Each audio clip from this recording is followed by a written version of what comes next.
అందరికీ నమస్కారం. తెలుగింటి ఆడబిడ్డ ఛానల్కి స్వాగతం. ఈరోజు మనం ఉల్లిపాయ టమాటా పచ్చిమిరపకాయ పచ్చడి తయారీ విధానం చూద్దాం.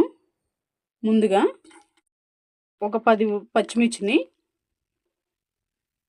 ఇలా ఇరుపుకుని ఫ్రై చేసుకుందాం.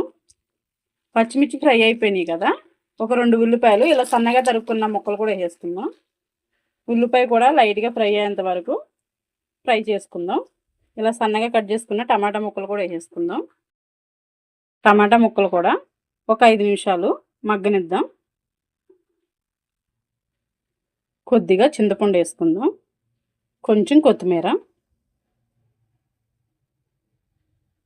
ఇది మొత్తం ఒకసారి కలిపేసుకుందాం. ఇంకొక 2 నిమిషాలు మగ్గనిద్దాం. కొంచెం పసుపు వేసుకుందాం. ఇది మొత్తం కలిపేసుకుందాం. ఇది మొత్తం మగ్గిపోయింది కదా, ఇప్పుడు స్టవ్ ఆపేసుకుని ఇది చల్లారిన తర్వాత మనం మిక్సీ పట్టేసుకుందాం. ఒక 5-6 ఎల్లుల్లిపాయ రెబ్బలు, కొంచెం అల్లం, కొద్దిగా జీలకర్ర వేసుకుందాం. టమాటా ముక్కలు ఉల్లిపాయ ముక్కలు ఫ్రై చేసుకున్నాం కదా, పచ్చిమిర్చి ఇది కూడా మిక్సీ జార్లో వేసేసుకుందాం. ఇప్పుడు టేస్ట్కి సరిపడ్డంత సాల్ట్ వేసేసుకుందాం. ఇప్పుడు మనం దీన్ని మిక్సీ పట్టేసుకుందాం. మిక్సీ పట్టేసుకున్నాం కదా, చూసారా చాలా మెత్తగా పేస్ట్ అయిపోయింది. ఇప్పుడు దీన్ని తాలింపు పెట్టేసుకుందాం. స్టవ్ వెలిగించుకుని ఒక ప్యాన్ పెట్టుకుని దాంట్లో ఒక గరిటె ఆయిల్ పోసుకుని తాలింపు దినుసులు వేసుకుందాం. కొద్దిగా జీలకర్ర, ఒక 5-6 మెంతులు, ఇది కొంచెం ఫ్రై చేసుకుందాం. కొద్దిగా కరివేపాకు, కొద్దిగా ఇంగు వేసుకుందాం. ఇది మొత్తం ఒకసారి కలిపేసుకుని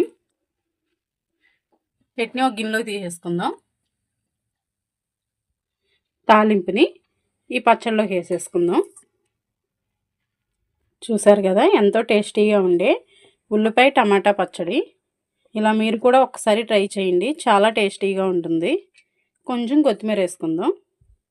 చూసారు కదా ఉల్లిపాయ టమాటా పచ్చడి చాలా టేస్టీగా ఉంటుంది. ఇలా మీరు కూడా ఒకసారి ట్రై చేయండి.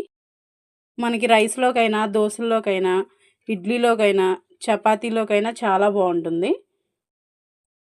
ఇలా మీరు కూడా ఒకసారి ట్రై చేసి ఎలా ఉందో కామెంట్ చేయండి. వీడియో చివరి వరకు చూసినందుకు ధన్యవాదాలు.